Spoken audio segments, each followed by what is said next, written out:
Ayo, before we get started, a quick thank you to CaptionBolt for sponsoring today's video. I'll tell you more about them later.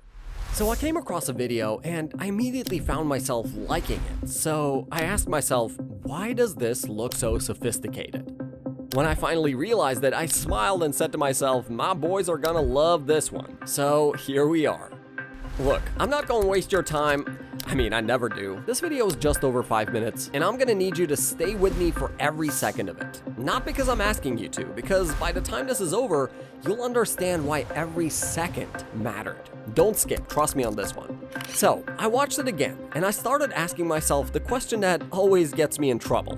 What if I took this further? Not copied it, not remixed it, took it further. What if I pushed past what already exists? What if I built something that has the soul of the old era, but the precision of right now?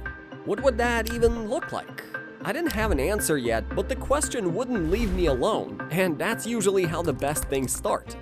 So I started where I always start, with context. There's this editing style that's been around for years. People call it the OJ style. Old school, raw, unapologetic, black and white visuals. That rough film grain layered over everything. The kind of texture that makes you feel like you're watching something real. Something that was actually lived in, not manufactured and not cleaned up. Real, high contrast, deep shadows, blown out highlights. It doesn't try to be perfect, that's exactly why it's beautiful. I've always loved that style, but something about it felt unfinished. Like it was the foundation of something bigger, like someone started building a house and stopped at the walls. So I asked myself, what's missing? Well, the first answer was depth. I pushed the contrast further than the OJ style usually goes. Took the blacks deeper, made them heavy, made them feel like weight. Then I pulled the whites up, bright, almost burning. Now the image has tension, now it breathes. But something was still missing, and then it hit me. Color. Not full color, nothing loud, nothing that, takes over, just a whisper of it. Selective, almost surgical, intentional. Imagine a world that's entirely black and white, and then one thing gets to keep its color. Just one. That single detail changes everything. It tells the viewer where to look. It tells the viewer what matters. Mind you, without a single word, that's power. And then came the texture underneath it all. The paper-like feel, subtle, barely there. The kind of thing you don't consciously notice, but if you removed it, you'd feel the difference immediately. It's the difference between a photograph and a painting, between something seen and something felt.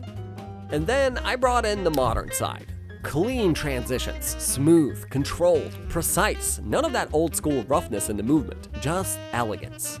And then motion graphics, not the kind that announce themselves, not flashy, not loud, the kind that live quietly inside the image, like they grew there, like they were always supposed to be there.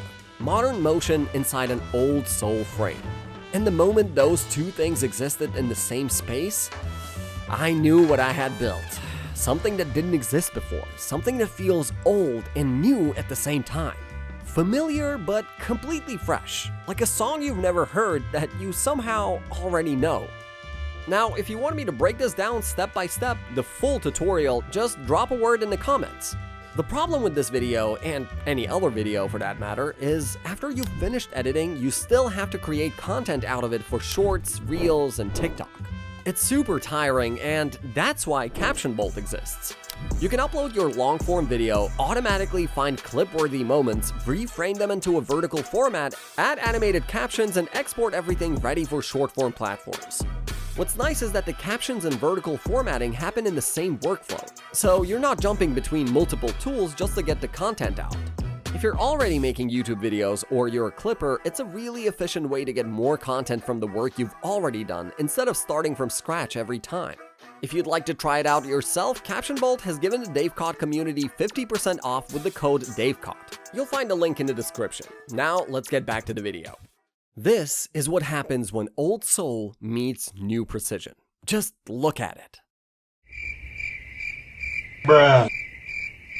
Now, I need to tell you something. The video you've been watching this whole time is the edit.